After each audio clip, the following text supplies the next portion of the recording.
O projeto político-pedagógico sempre é algo bonito. É bem bom, é bom.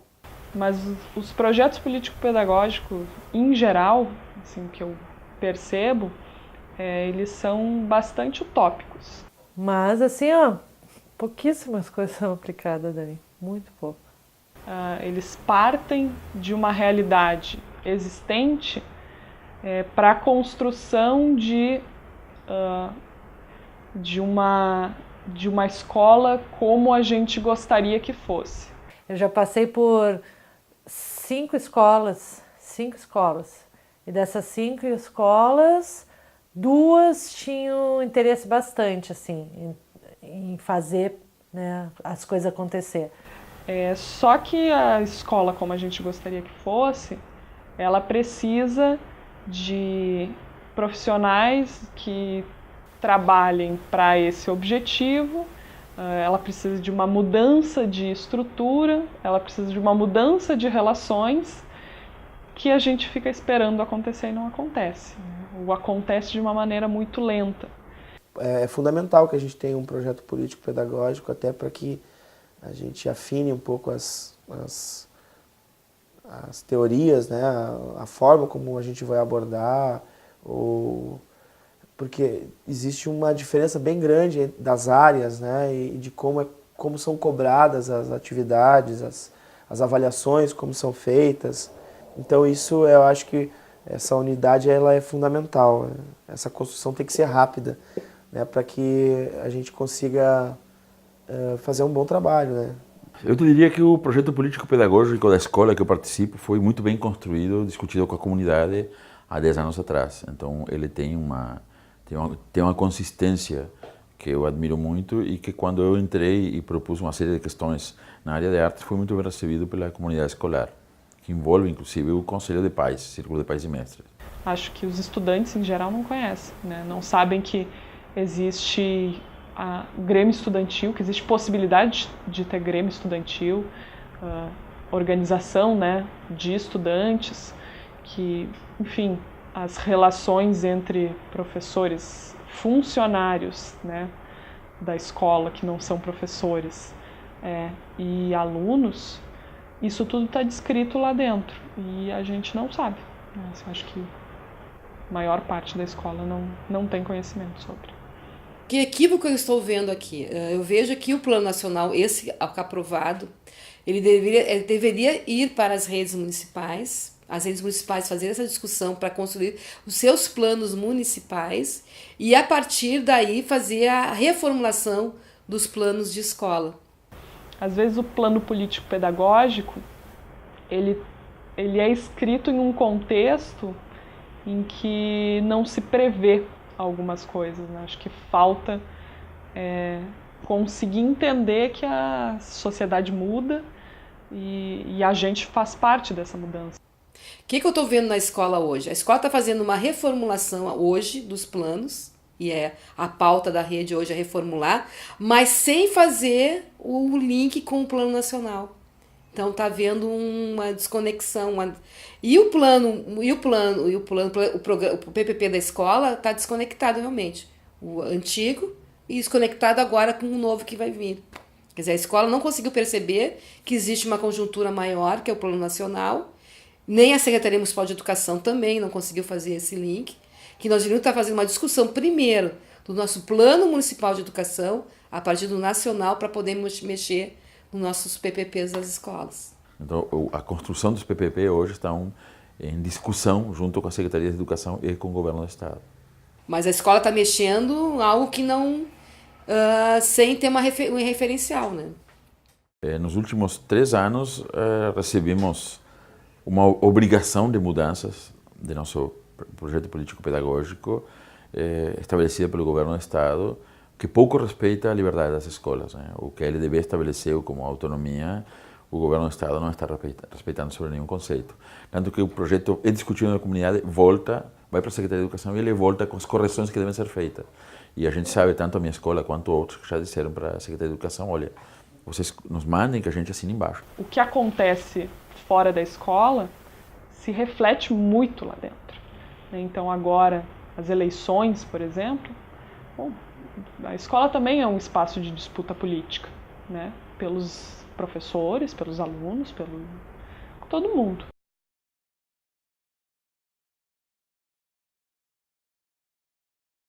Eu me sinto muito à vontade ao atuar nos cursos de licenciatura como formadora de professores, né? É algo que me deixa assim muito estimulada. Eu gosto muito desse trabalho, essa troca com os alunos e o fato de eu poder também trazer para eles a minha experiência como professora, as minhas vivências como professora. Eu me sinto muito bem, assim, eu tenho muito orgulho de estar na Escola Estadual Jardim Planalto. As pessoas brincam que ele é um ateliê na minha sala, e realmente ele é um ateliê. Agora estão começando novos cursos que estão sendo dados pela associação que eu participo, que é o Ateliê 1. Tem um curso de pintura, tem um curso de patrimônio histórico, tem um curso de fotografia. Eu me sinto muito bem por isso, porque há uma liberdade, porque há uma autonomia, porque há um apoio da direção, né? E porque os alunos estão dando um retorno, né? Quando eu faço provas de história da arte para todas as séries, e eu vejo que eles participam, que eles têm dificuldade às vezes em entender algumas coisas, mas os alunos dão retorno, assim, não tenho desistência de sala de aula, né? Por exemplo, há um ano atrás eu fui convidada para participar do conselho da escola, né? Eu fui eleita como segmento professor e na primeira reunião do conselho escolar eu fui tentar me manifestar sobre as minhas preocupações como escola e eu fui proibida de falar. Então eu vejo assim que o diálogo ainda é algo, em algumas escolas, muito truncado. Não existe diálogo. Existe uma relação hierárquica de direção, professor que obedece, com um aluno que obedece ao professor, mas essa questão desse projeto de escola emancipatória, de construção de uma escola diferenciada ainda, eu acho difícil. Eu me sinto bem à vontade, eu me sinto livre, assim, em termos, né, mas para propor atividades como atividades extra-classe, né, onde o estudo é empírico. Com todo o processo de gestão democrática que existe ainda, nós não conseguimos romper essa barreira, né? E tu acaba entrando num ritmo, né, de silêncio também, né? Tu acaba se silenciando para não entrar em conflito permanente com a escola, né? Porque aí tu é vinculado àquela professora a que incomoda, que enche o saco, a que todo o tempo todo tá questionando, né? Então chega uma hora que tu cansa, né, de estar falando, né? No ambiente da escola pública hoje eu não me sinto tão à vontade, né? Porque eu não sinto assim que eu tenho uma receptividade dos professores. Eu sou uma pessoa que eu gosto de trazer novidades e que eu gosto de mudanças e hoje eu sinto as pessoas bastante resistentes assim a essas mudanças. O meu cargo na escola pública é um cargo de supervisão escolar, de coordenação pedagógica. É um lugar assim bastante difícil dentro do ambiente da escola, porque o papel do supervisor pedagógico é de alguém que vai cutucar o professor em relação às questões pedagógicas, mesmo didáticas, né, da ação desse professor em sala de aula, dessa relação professor-aluno. Ah, com certeza. Isso aí é angústia e sofrimento mental, né? Que vai lá sendo introjetado diariamente, né? Da tua incapacidade como de estar, a tua voz está podendo falar com teus colegas, está gritando muitas vezes algo que poderia ser muito mais tranquilo se fosse realmente uma preocupação do grupo. Que o grupo também tem essa lógica, né, de ficar também em silêncio, né? Então é uma coisa meio doentia, assim, a relação dentro das escolas, né? A valorização da educação começa pela valorização do professor. A aula só se dá com o professor. Lousa eletrônica é para de vez em quando. Professor, aula prática, essa dicotomia que existe, as instituições não querem, porque sair com o aluno dá custo, dá problema. Então, claro, educação é o X do problema. É um problema saudável. Então, eu acho que a partir do momento em que eu tenho essa liberdade para montar saídas extra-classe, em sala de aula trabalhar da minha maneira, aplicar, fazer uma avaliação como eu faço, que é livre, é importante, é bom e é fundamental. Isso é desenvolver o conhecimento. Mas como as instituições são clientelistas, elas só querem lucrar. Então é aquela coisa mais-valia. isso não vai dar tanto, e aí não vale a pena. Acho que o colégio tem que ser algo que chame a atenção do aluno. Então tem que ser um lugar, além de um lugar da educação, de um lugar da discussão, do debate, tem que ser um lugar também em que os equipamentos que eles usem sejam equipamentos melhores ou iguais ao que eles têm em casa. O que acontece? A empresa privada é que está tomando conta. Estão entrando multinacionais da educação aí tomando conta. Porque virou um comércio. Virou um comércio, onde o professor é um mero empregado. Que o aluno chama de empregado. Eu que pago o teu salário, a gente cansa de ouvir isso. Muitos professores, não todos, que tem os professores que se indignam com isso. Mas tem muitos professores que baixam a cabeça e ficam dando uma aulinha ali. Caderninho amarelado lá, repetia a mesma coisa, anos e anos a fio. Na escola, eu sinto que eu dou aula muitas vezes para pessoas que não querem estar ali, né? Que poderiam estar em qualquer lugar, menos ali. E eu entendo porque é difícil mesmo, né? É difícil aprender a ficar sentado 5 horas numa cadeira estudando, enfim. É difícil. O meu trabalho no magistério é saudável porque eu tenho outras atividades que garantem a minha saúde mental, a minha saúde espiritual. E acho que é isso, assim, eu não seria a mesma professora de história se não dançasse, se não fizesse circo.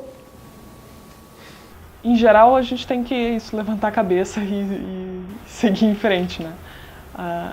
É cansativo.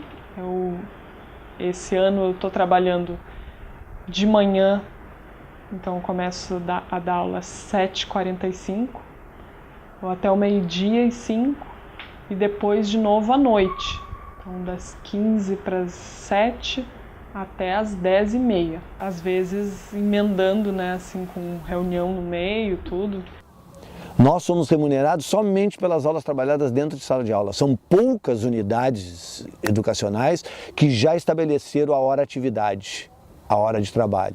Então isso é um problema, porque eu trabalho 24 horas numa escola, mas eu trabalho outras 40, nem sei dizer, porque uma vez eu comecei a fazer isso porque o sindicato estimulou, eu fiquei apavorado com o número de horas que eu trabalhava em casa. Nós recebemos hora de descanso, mas não temos descanso. O professor não tem descanso. O professor vai dormir de madrugada, se acorda às 6 da manhã para ir dar aula, volta para casa, come, vai corrigir prova. E essa coisa fora da escola não é remunerada. É inerente à profissão. Isso não é verdade. Isso é um absurdo. Isso tem que ser remunerado, ou a escola tem que dar hora no colégio e aparato no colégio, né? Ou seja, todos os mecanismos que eu tenho dentro da minha casa, eu tenho que ter lá no colégio disponíveis para mim trabalhar. Apesar de às vezes ser uma rotina muito extenuante, é legal estar na sala de aula, é legal conversar, debater com os alunos, né? Existe também alguns momentos bem gratificantes, assim. Tipo, ver antigos alunos sentindo a minha falta, assim, isso é muito bacana, né? Sinônimo, assim, de que meu trabalho foi bom, foi bem feito, de que eu signifiquei alguma coisa na vida dele e contribuí para alguma coisa. Mas essa resposta no magistério vem sempre tardia, assim. Não é uma coisa, assim, do momento, né? Eu não dou aula, raramente eu escuto assim, nossa, que aula boa, professora, foi muito bacana, isso mudou a minha vida. Eu não vou escutar isso, assim, naquele dia. Escuto, talvez, anos depois, assim. E eu acho que eu consegui cumprir bem o papel quando, um mês atrás, um aluno se surpreendeu que eu não era professora, né? Não era formada em História, eu era formada em Sociologia.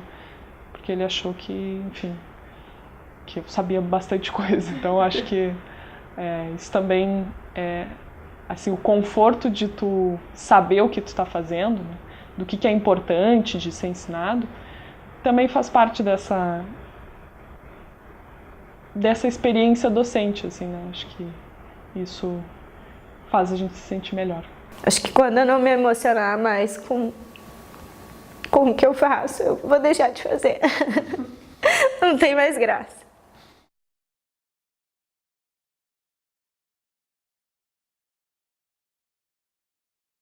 mais períodos e mais salário. As duas coisas. Eu acho que o Rio Grande do Sul é o estado que menos investe em educação, né? Então, isso gera uma série de complicações, desde infraestrutura até material, né? Não tem sala de informática na minha escola, roubaram todos os computadores. Por exemplo, eu dou aula numa escola que não tem cobertura nas áreas abertas. Dia de chuva é um aglomerado de gente dentro das dependências da escola, que não são grandes, né? Uma série de atividades não podem ser realizadas em dias de chuva. Sempre que eu quero dar uma aula diferenciada, que use projeção, por exemplo, ou que os alunos queiram apresentar trabalhos com projeção, é uma briga, né? Porque tem pouco material disponível, poucas salas disponíveis e equipadas para isso. E aí, quando eu quero aplicar alguma coisa diferente, assim, de recortar, colar e essas coisas, eu que trago material, né, pelo menos para fazer uma aula diferenciada com os alunos.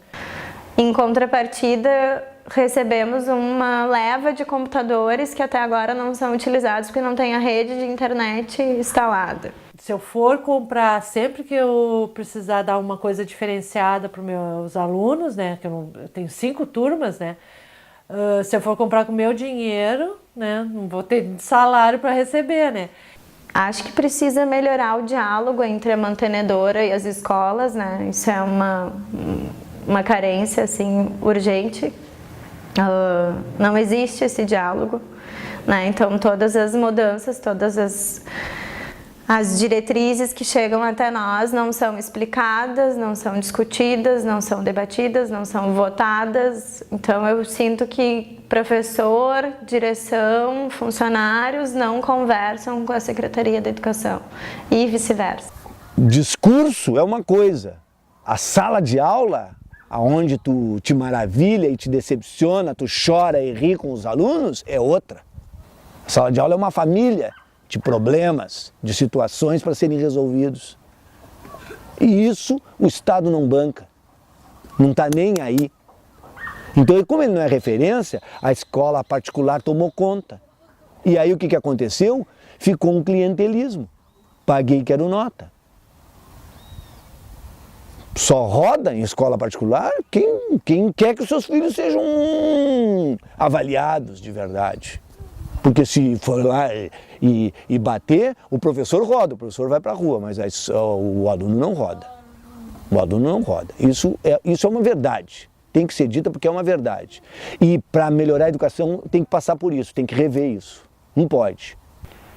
Acho que as relações sempre podem melhorar. Sempre vão ter quem é mais conservador, quem é mais revolucionário, sei lá.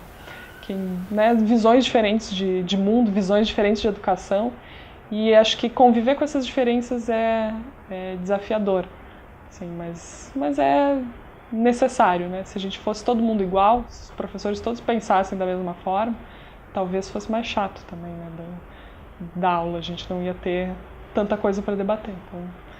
As artes em si, né, elas, a partir dos últimos 5, 6 anos, elas têm adquirido legalmente uma importância muito grande. Obrigatoriamente deveria haver ensino de artes visuais, de teatro, de música, de artes de dança, mas nós não temos professores formados para tudo isso. Não tendo professores formados, a maioria das vezes, quem dá artes não tem absolutamente nada a ver com artes. Na 27ª CRE, a qual o Esteio pertence, a 80 escolas já vemos 5 professores formados. Então, por mais que politicamente se diga que é importante, quando tu não contratar professores da área, formados na área, ele não vai ter nenhuma importância, porque qualquer um vai dar qualquer coisa, né? Na minha escola, por sorte, eu tenho podido trabalhar muito e as artes estão sendo um pouco as que costuram várias áreas de conhecimento. Então, acho que as artes não podem ser pensadas apenas como experiência. Não podemos pensar as artes como uma atitude, um espaço no qual somente vai ter experimentações. A necessidade de aprender técnica, a necessidade de aprender a desenhar. Eles querem aprender a desenhar. A sala de aula ela tem que ter menos alunos por sala de aula e tem que ser uma sala de aula mais dinâmica. Dinâmica no sentido da posição das classes. Os alunos, em vez de ter lousa eletrônica, os alunos deveriam ter outras coisas na sua própria classe para trabalhar em ilhas de trabalho. Acho que falta muito interesse dos professores.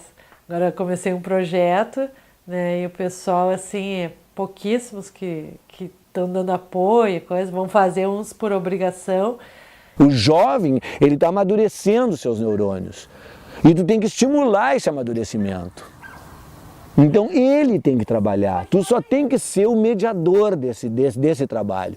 Então a aula prática, ela fecha. E as instituições, elas são super caretas, são super conservadoras no sentido de estabelecer isso, de acreditar que isso é importante. Levam medo. É aquela coisa assim, tu vai para a sala de aula, dá teu conteúdo, vira as costas e vai embora. Dá teu conteúdo, vira as costas e vai embora. E eles precisam disso, assim, de cobrança, de coisas diferentes dentro da escola. Eu acho que está faltando muito isso. E com esse projeto assim, que está se iniciando, eu acho que vai ser um grande passo, espero eu, para outros, e que eles vão se mobilizar mais, assim, se atrair mais para a escola. A escola fica com medo de levar o aluno lá para o campo, porque o aluno pode levar uma picada de um marimbondo, isso criar um processo contra a escola, o perigo da cobra, e aí as crianças não têm essa experiência, né? As pessoas não têm essa experiência, né? Estão trabalhando seres vivos, tudo pela janela. Essa coisa é super importante, a saída de campo é uma coisa que enriquece o conhecimento, a convivência, estabelece uma relação, aí não de professor paizão, professora mãezona, estabelece uma relação de cumplicidade, tu começa a tratar o aluno de tu e o aluno começa a te tratar de tu, né? Mas numa relação de muito respeito, de troca, e isso é que é a coisa legal, sabe? Porque a gente acaba se conhecendo, a gente acaba estabelecendo limites naturais de convivência que são muito importantes para o conhecimento, para o verdadeiro conhecimento. Se eu for falar assim, o que eu penso mesmo, eu acho que a educação está caótica por causa da institucionalização da educação. A educação tinha que ser mais anárquica para funcionar e tinha que ser menos clientelista. Então a gente está aprovando alunos que não sabem ler, que não sabem escrever, que não têm os conhecimentos mínimos para seguir adiante, e eu não sei o que vai ser disso no futuro, porque eles não terão como aprender isso no futuro.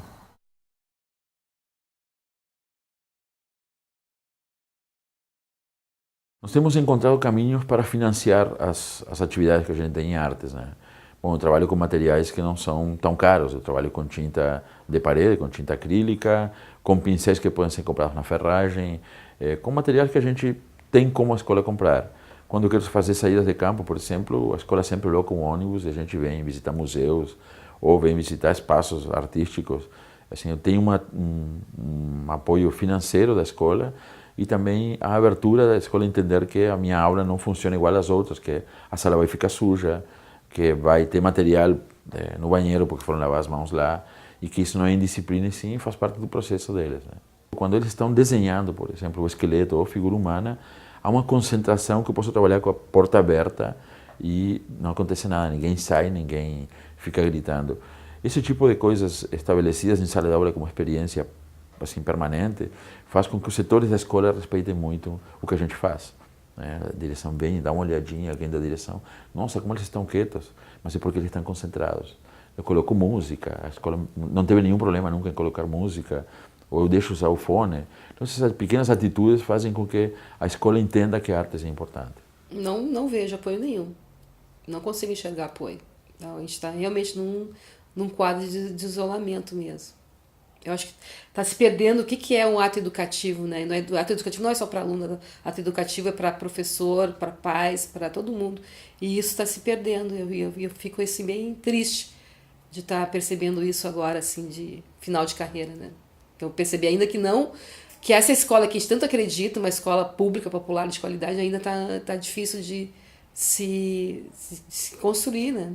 A minha instituição oferece um diálogo, oferece um apoio a partir desse diálogo, né? Um apoio primeiro para o professor, para saber o que está acontecendo. A gente tem casos de muitos professores que acabam se transtornando com estresse, né? É uma doença desse século, né? Do século XXI, essa coisa de estar ficando cada vez mais assoberbado de coisas, cada vez mais sem paciência. Oferece palestras, né, para que a gente compreenda, saiba como lidar, compreenda algumas atitudes. E também nós temos alguns encontros, às vezes, né, acho que mais extra-institucional, né, entre os professores mesmo, a gente se reúne, conversa, a gente faz um pacto de não conversar sobre aluno, mas a gente sempre acaba conversando sobre sala de aula, né, então isso também é importante, porque mesmo que a gente esteja em um momento extra-classe, a gente está discutindo educação também. A gente acaba entendendo e se vendo, né, um no outro, assim, sabendo que não é fácil ter que lidar com disciplina, conteúdo, pedagogia, né, tudo ao mesmo tempo, e ainda chegar bem disposta até às 10 da noite para dar uma excelente aula, né? Então, acho que as instituições, elas dão o apoio que podem. Talvez não seja o ideal, mas fazem o máximo que conseguem.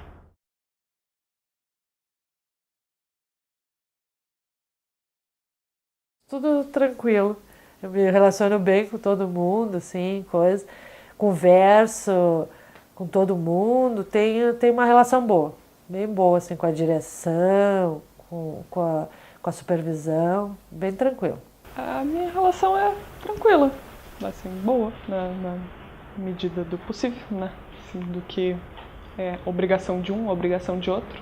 Ambas as escolas que eu trabalho têm uma relação de bastante proximidade com as... Porque eu sou também às vezes o SOP já me falou isso, sou uma professora meio chata de...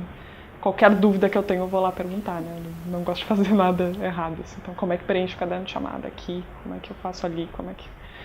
Eu acho que precisa ter, né? Assim, às vezes a gente faz projetos em conjunto, enfim, então tem uma relação tranquila.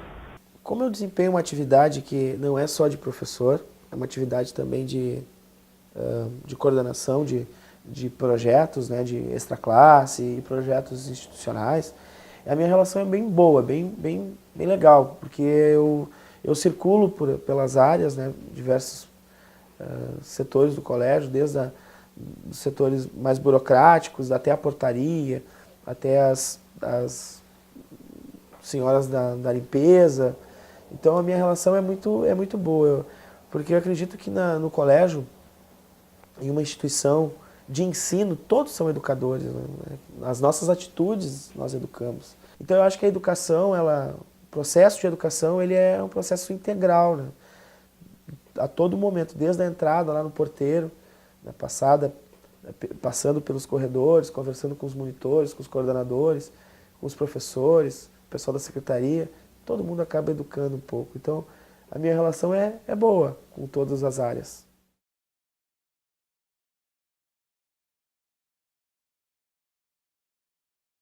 Os professores são meio classistas dentro da escola. Não sei se por que a escola criou isso, né? Não sei se vocês sabem, mas professores ganham salários diferentes em diferentes níveis da escola. Por exemplo, no jardim ganha um salário, no ensino fundamental ganha outro, no ensino médio ganha outra. Essa diferença cria uma casta de classes entre nós mesmos. E isso é um problema sério, por quê? Porque o professor que está no ensino médio se acha melhor do que o professor que está no ensino...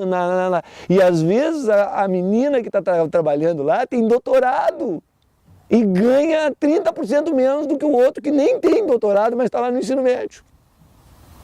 E é um absurdo isso, isso é uma distorção, uma falta de avaliação da escola, né, da instituição, que é terrível isso, então isso desmoraliza. Aí a escola vai e estufa. Nós temos tantos professores com especialização, tantos professores com mestrado, temos até um doutor, olha que maravilha, tem um doutor na escola, sabe? Tirando assim, tem dois professores ali que não participam muito, mas não tem nenhum problema assim com eles. É aquela coisa assim, não participa, tá, tudo bem, fulano não faz diferença para mim, então tá. É aquela coisa, né? Mas o resto, assim, a gente se dá bem, assim. A gente se dá bem, assim, os colegas. É isso que a gente se une para tentar fazer o diferencial, mas não tem apoio da direção, não tem apoio de nada, né? Então a gente... Mas estamos ali, a gente se dá bem. Graças a Deus, estamos bem. Opiniões pessoais à parte, a minha relação de trabalho com os meus colegas é de respeito pelas diferenças, assim, né? Apesar de, às vezes, achar que eu não faria daquela forma, né? Assim, algumas coisas, não trato daquele jeito, eu respeito a forma de cada um, porque a gente sabe que algumas metodologias, por mais ultrapassadas ou que sejam, elas dão certo. Às vezes elas dão, às vezes não dão. Só que cada um tem que descobrir isso por si próprio, né? Eu poderia dizer que com todas é muito boa, mas não é verdade, né? Porque na realidade é professores que são formados em outras experiências pedagógicas e a gente se confronta em conceitos e metodologias. Então tem professores que me dão muito bem. Na realidade eu me dou muito bem mais com professores da área do pensamento, que não é a área da linguagem, na qual a arte está inserida, história, filosofia, sociologia, do que com a linguagem. E tem alguns que são extremamente conservadores no que eles pensam, no que eles se referem sobre os alunos, no que eles opinam sobre o mundo, e evidentemente que eu vou me confrontar, né? As questões do racismo, homofobia, xenofobia. Há professores que às vezes me envergonham como professores, assim, nossa, como é que essa pessoa dá aula? Uma colega minha hoje falou, numa reunião sobre o seminário integrado, que ela não ia incentivar a leitura porque ela não gosta de ler. Um professor que diz isso para um aluno está fazendo tudo que a gente não poderia fazer. Então, claro que é conflitiva na medida do necessário, né? Também eu tenho uma relação tranquila, divergências de ideias, de postura, talvez, né, de ideologia com alguns professores, por verem a educação de um outro prisma, mas eu acho que isso é válido, porque isso nos reforça, né, ou nos faz pensar também se a gente está errado, né. Eu acho que a divergência sempre é importante, né, porque é através dela que a gente constrói, que a gente cria, e que a gente se percebe também e acaba se tocando que tá errado às vezes, né? Então, eu acho que eu tenho uma boa relação com todos os professores, mas com muitos professores a minha relação é só profissional mesmo. Com outros já é uma relação de amizade, até pelo fato de estar bastante tempo desde o início, né, da rede, né, na mesma instituição.